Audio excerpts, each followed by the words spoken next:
రాజుల్లాగా పరిపాలన చేస్తున్నటువంటి బీఆర్ఎస్ ప్రభుత్వాన్ని గద్దెదించడానికి వీధి పోరాటాలతో పాటు పాదయాత్రలు కూడా చేసి రేవంత్ రెడ్డి గారు, బట్టి విక్రమార్క గారు, కాంగ్రెస్ పార్టీ నాయకులంతా ప్రజల తరపున నిలబడి ఆ ప్రభుత్వాన్ని పడగొట్టి ఇప్పుడు ప్రజాప్రభుత్వాన్ని తీసుకొచ్చారు.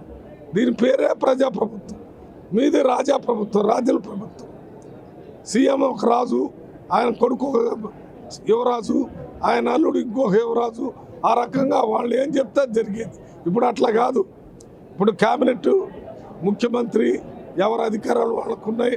ప్రతి వారం ప్రజలు పోయి అక్కడ ప్రజాభవన్లో వారికి సంబంధించిన సమస్యల్ని అక్కడ ఒక అధికారి లేకపోతే చిన్నారెడ్డి గారిని అక్కడ పెట్టారు.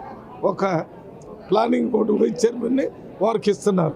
ఇంతకుముందు ప్రజలు రిప్రజెంటేషన్ ఇవ్వడానికే భయపడేటటువంటి పరిస్థితి. మీటింగులు పెట్టుకోవాలంటే భయపెట్టేది. హౌస్ అరెస్టులు మీ టైంలోనే, మీటింగ్ పోతుంటే అరెస్ట్ చేసేది మీ టైంలోనే.